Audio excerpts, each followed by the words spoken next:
여러분, 오늘 본문은 복음 사역에 있어서 실패한 전력을 가진 자의 이야기를 소개하고 있습니다. 여러분, 그는 좋은 가정에서 좋은 신앙을 지닌 채 살았다고 성경은 기록하고 있어요. 경제적으로도 그는 넉넉한, 그래서 어렵지 않은 젊은 시절을 보냈다고 기록하고 있습니다. 그의 가정은 오순절날 그의 집 한 곳에서 정말 이 시대의 인류의 역사를 바꿀 수 있는 엄청난 사건이 일어났다라고 기록하고 있습니다.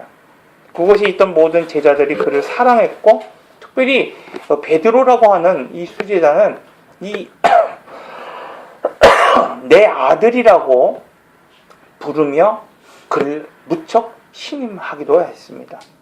초대교회의 위대한 교사이고 또 지도자였고 선교사였던 바나바라고 하는 사람의 조카이기도 했습니다. 그는 누구일까요? 마가입니다. 마가 요한. 그가 바로 지금 이러한 훌륭한 가정과 가문에서 위대한 인물들과 함께 살아갔다는 거예요. 여러분, 이 사람의, 지금 제가 이렇게 이야기한 이 사람의 이야기를 통해서 참 그는 성공할 수밖에 없고 믿음 안에서 온전히 열매 맺고 자라날 수밖에 없겠다라는 생각을 가지게 됩니다. 그러나 성경은 그를 실패한 사람이라고 기록하고 있어요. 그는 안디옥 교회가 파송한 바울과 바나바의 1차 그 선교 전도 여행 중에 버가라고 하는 지역이 있습니다. 그 버가라고 하는 지역에서 이 바울과 바나바를 두고 예루살렘으로 도망쳤던 사람이에요. 여러분, 우리가 그럴 때 있잖아요. 어떤 일들을 함께 해 나가다가 내 힘에 벅차고 내 일에 벅차서 도망가고 싶을 때가 있잖아요. 아마도 마가는 우리가 생각하는 것처럼 또 방금 들려졌던 것보다도 더 훌륭한 가문에서 좋은 그런 환경에서 편안하게 살았을지 몰라요. 그가 버가까지 가면서 숱한 고통과 고난을 경험하면서 그는 두려웠고 힘들었고 그가 결국은 그 선교의 길에서 돌아섰을 것입니다. 여러분, 바울은 1차 선교에서 혼자 예루살렘에 간 일을 이 마가가 간 일을 통해서 결코 마가는 선교할 수 없다고 말하고 있어요. 그리고 바나바와 결별했고 마가는 선교에서 이후에 제외되는 것을 보게 됩니다. 여러분, 이 마가는 좋은 환경에 있었지만은 이렇게 실패한 인생을 살아갈 수밖에 없었다는 거예요. 그런데도 우리는 불구하고 감사하게 마가는 역사의 현장에서 그런 실패한 역사로 끝나지 않았다고 성경은 또 한편에서 기록하고 있다는 사실입니다. 아까도 그 전설에 대한 이야기를 했지만 바나바와 함께 이제 이 살라메에 가서 복음을 전하다 결국 바나바가 죽게 됩니다. 거기에서 이 마가는 많은 충격을 받게 되고 새로운 계기가 생겨나게 됩니다. 그래서 실제로 바울은 그가 마지막 로마 감옥에서 이제 죽게 되었을 때에 마지막 편지에서 뭐라고 되냐면 그가 나에게 유익하니 내게 보내달라고 디모데전서 4장 11절에서 당부하고 있어요. 이처럼 실패한 인생에서 유익한 자로 그리고 예수 그리스도의 생애를 가장 먼저 증언한 복음서의 증인으로서 그는 세워지는 것을 보게 됩니다. 그렇다고 한다면 실패의 자리에서 다시 한번 새 삶을 살게 된 마가에게 있어서 복음이 뭔지 우리 한번 알아볼 필요가 있습니다. 첫 번째로 예수 그리스도가 하나님의 아들이라는 거예요. 여러분, 사복음 중에서 가장 앞에 위치한 성경이 뭐예요? 마태복음이죠. 마태복음. 그러나 여러분, 마태복음이 가장 먼저 기록된 복음서가 아니라는 거 우리 알 수 있어요. 가장 먼저 기록된 복음서는 무슨 복음서냐면은 마가복음서입니다. 그래서 성경학자들의 연구에 의하면은 이 4복음서 중에서 가장 먼저 기록된 성경이 마가가 기록한 마가복음이에요. 이 마태와 누가는 이 마가복음을 가지고 뭐예요? 인용한 거예요. 그래서 실제로 마가복음의 내용의 90%를 마태복음이 인용했습니다.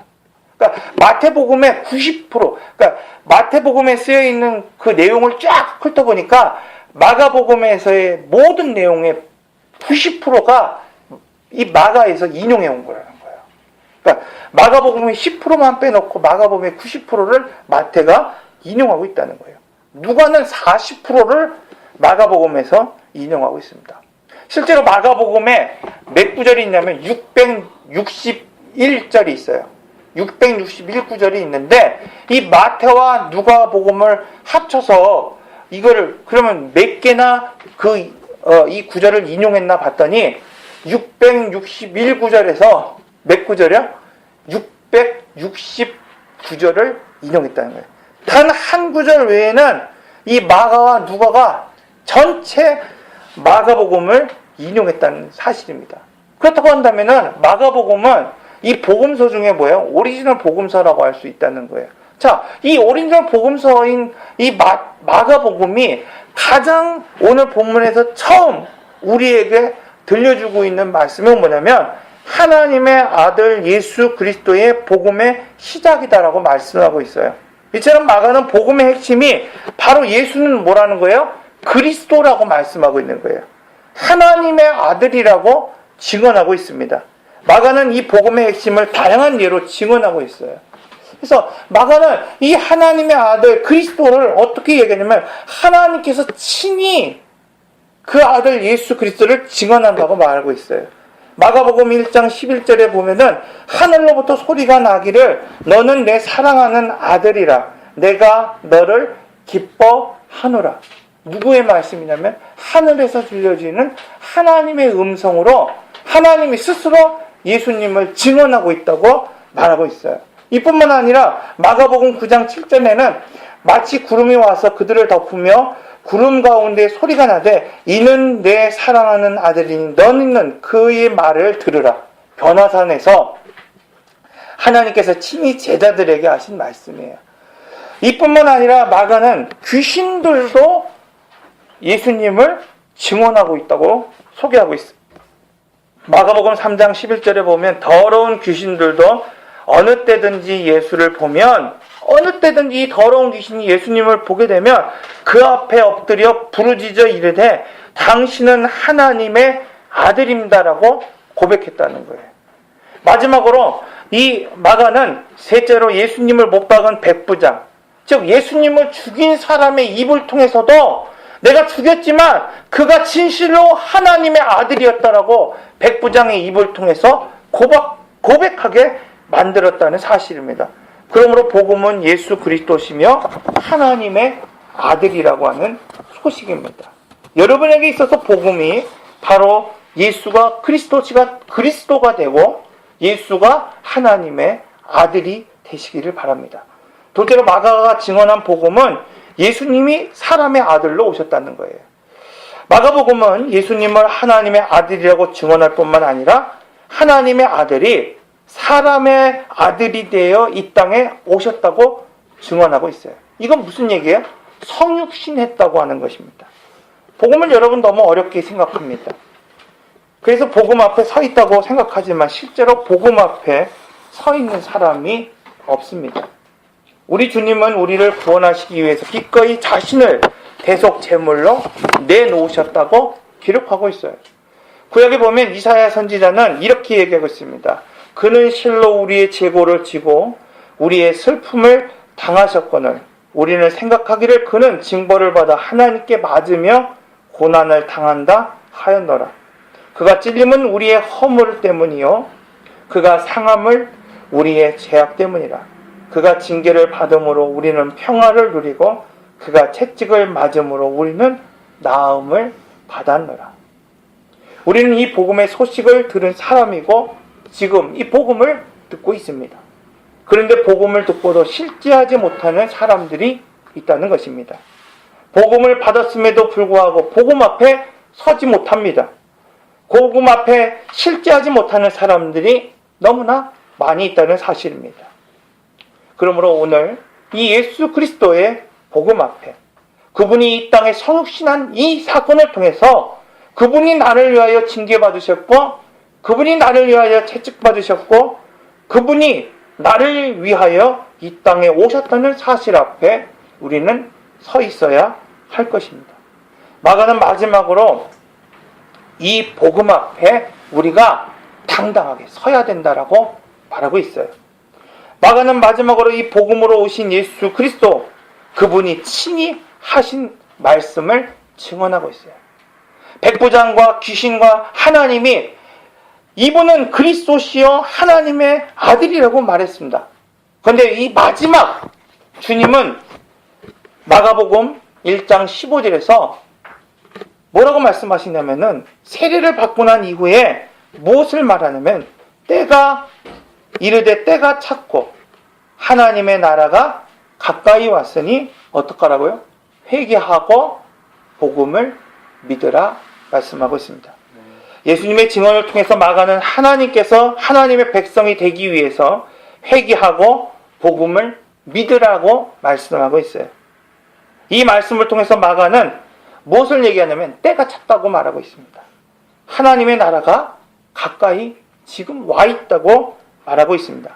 여러분, 미국의 명문대 중에 하나인 대학교가 어디냐면 하버드 대학교입니다.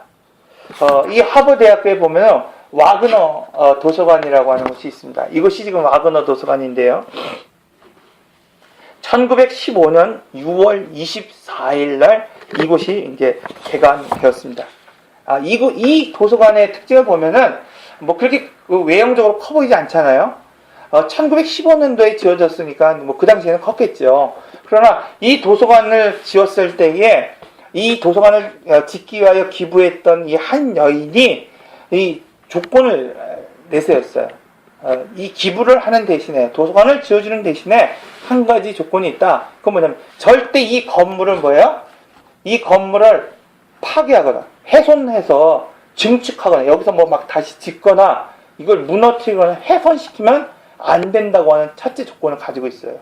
그래서 1915년이면 지금 몇 년입니까? 상당히 오랜 시간이 지났잖아요. 몇 년이에요?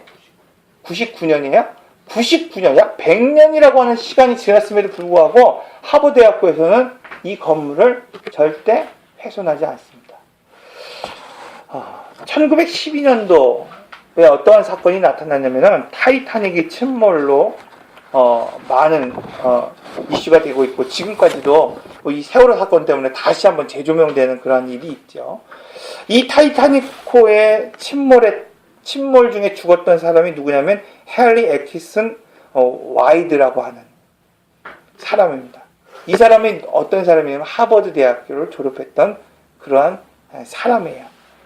이 학생이 그곳에서 죽게 되었을 때 그 풍모가 너무나 가슴이 아팠어요.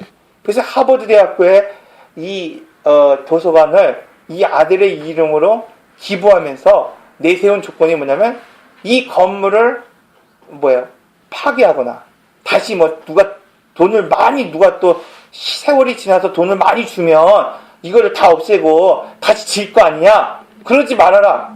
그럼 내가 지어주겠다. 둘째 조건은 뭐냐면 하버드 대학생들이 이 내 아들과 같이 만약에 수영을 할 수 있었다고 한다면 혹시 살 수도 있었지 않았겠냐? 그러니까 하버드 대학생들에게 졸업하기 전에 꼭 이수 과목으로 뭐예요? 수영할 수 있도록 해라. 수영을 못하면 졸업하지 못하게 해라고 하는 단서 조항을 달았어요. 실제로 이 하버드 대학교는요, 이 최근까지도 와이드너 이 도서관에서 이 하버드에서 졸업생들이 수영을 할 수밖에 없었다 그래요. 근데 이제 최근에 와서는 이것이 장애인들이 수용할 수 없는 그런 장애인에 대한 인격적 어떤 그러한 인권의 문제가 있다고 해서 그것은 사라졌어요. 그러나 여전히 이 와그너 도서관은 여전히 실제하고 실제로 이 하버드 대학교에서는 이 와그너 도서관의 지하를 2층, 3층, 4층까지 파서요. 이 건물은 전혀 훼손하지 않은 채 밑으로 증축하고 있다는 사실입니다. 놀랍죠? 여러분, 이 타이타닉호가 내세운 이름이 뭡니까? 절대 침몰하지 않는 배. 그 배는 천하출항한 그때에 결국 빙산과 부딪혀서 침몰할 수밖에 없었다는 거예요. 이 많은 사람들이 지금까지 이 침몰에 대한 원인을 찾고 있어요. 그런데 다양한 이야기가 있죠. 기계적인 결함이 있고 또는 과학적인 접근을 통해서 이것을 이야기하고 있지만은 누구나 공통점으로 지적하는 것 한 가지는 뭐냐면 에드워드 존 스미스라고 하는 이 선장이 뭐예요? 너무나도 겸손하지 못하고 너무나도 마음대로 행동했다는 거예요. 그가 이 배가 결코 침몰하지 않는다고 하는 이 생각을 가지고 과부하로 달렸다는 거예요. 과부하로 전속력으로. 왜? 이 유럽에서 미국까지 가는 그것을 뭐예요? 신기록을 내기 위해서 가장 빨리 달려갔던 배라고 하는 그걸 몰았던 선장이 누구야? 이 존슨이라고 하는 사람이라고 하는 스미스라고 하는 이 선장이라고 하는 이름을 내기 위해서 과속했다는 거예요. 두 번째로는 야간에 간첩 요원들을 배치하지 않았다는 거예요. 너무나 과잉했어요. 그리고 마지막으로는 빙산이 지금 앞에 있다는 소식을 그가 들었어요. 들었음에도 불구하고 뭐야? 그 정도 빙산은 이 최첨단 이 배로 충분히 이기고 나갈 수 있다고 하는 과욕이 이 사고의 제1 원인이라고 모든 과학자들은 증언하고 있습니다. 그는 더 늦기 전에 그 배의 방향을 바꿔야만 했습니다. 사랑하는 성도 여러분, 마가는 지금 타이타닉호와 같이 자신이 자만으로 그 인생을 몰고 가는 그러한 삶을 살아갈 때에 이 바나바가 죽는 그 사건을 통해서 그의 인생의 방향을 돌이켰다는 것을 볼 수 있습니다. 여러분, 오늘 우리도 자신의 자만으로 인생을 몰고 가는 우리에게 그러한 드러나는 문제와 제약을 가볍게 여기는 사람들이 너무나 많이 있다는 것입니다. 그대로 그냥 가기 원하는 사람들이 많이 있다는 거예요. 그러나 오늘 본문은 우리에게 분명하게 말씀하고 있습니다. 때가 찼다. 그리고 곧 하나님의 나라가 가까워왔다고 증언하고 있습니다. 지금 우리의 인생의 배를 멈추고 우리의 인생의 배의 키를 돌리고 방향을 바꾸지 않는다고 한다면 결코 구원에 이룰 수 없다고 성경은 우리에게 말씀하고 있어요. 우리는 복음을 믿는다고 하면서도 실제로 이 복음 앞에 서지 못합니다. 마가는 실패한 인생을 살았던 사람입니다. 복음을 전하다가 돌이켜 세상으로 갔던 사람입니다. 그는 좋은 환경에서 자랐고 좋은 부모 밑에서 살았습니다. 그의 주위에 믿음의 사람들이 늘 있었습니다. 그러나 그는 실패한 인생이라고 성경은 기록했다고 말하고 있습니다. 그러나 마가복음의 저자는 이 복음을 전할 수 있게 된 것은 그가 다시 복음 앞에 섰기 때문이라고 기록하고 있어요. 그는 우리와 같이 실패한 자로서 넘어졌고 부끄러운 모습을 지닌 자로서 어떻게 해야 다시 회복할 수 있는지 분명하게 지금 우리에게 증언하고 있습니다. 내 인생의 방향을 돌이키는 것. 그리고 나 자신이 아닌 예수님이 내 인생의 선장님임을 믿고 그분을 모셔야 한다는 것입니다. 그때 우리도 실패한 역사로 끝나지 않고 실패한 역사로 기록되지 않고 새로운 역사로 새로운 삶으로 기록될 것입니다. 사랑하는 성도 여러분, 오늘 이 시간 우리 함께 기도하시기를 바랍니다. 오늘 우리가 함께 기도할 때에 오늘 말씀처럼 주님, 예수는 바로 그리스도가 되시고 예수는 곧 나의 하나님이신 것을 내가 믿고 내 삶의 방향을 돌이켜 방향을 바꾸기로 결심하시기를 바랍니다. 여러분, 오늘 우리 자녀들이 되었든지 부모가 되었든지 여러분 이 시간 오늘 이 말씀을 듣고 자만하지 마시고 내 마음 가운데에 예수 그리스도로 영접하시길 바랍니다. 내 마음 가운데 주는 하나님의 아들이심을 믿으시길 바랍니다. 그리고 결심하십시오. 우리의 인생의 방향을 돌이키기로 결심하십시오. 그런 분들은 이 시간 조용히 함께 기도하시기 바랍니다. 두 번째는 내 삶의 주인이 주님이심을 고백하고 그분은 내 마음속에 영접하시기를 바랍니다. 그 전까지 내가 내 인생의 주인으로 살았다고 한다면 다시 한번 우리의 인생이 주님의 것입니다. 주님이 우리의 인생의 주인입니다라고 영접하시는 분들은 이 시간 조용히 함께 우리 이 간주에 맞춰서 기도하겠습니다. 기도합니다. 사랑하는 주님 감사드립니다. 주님 이 시간도 하나님 함께 하셔서 오늘 우리가 주님을 그리스도로 고백하게 하시고 주님을 그리스도로 하나님 인정할 수 있도록 허락하여 주옵소서. 하나님 특별히 오늘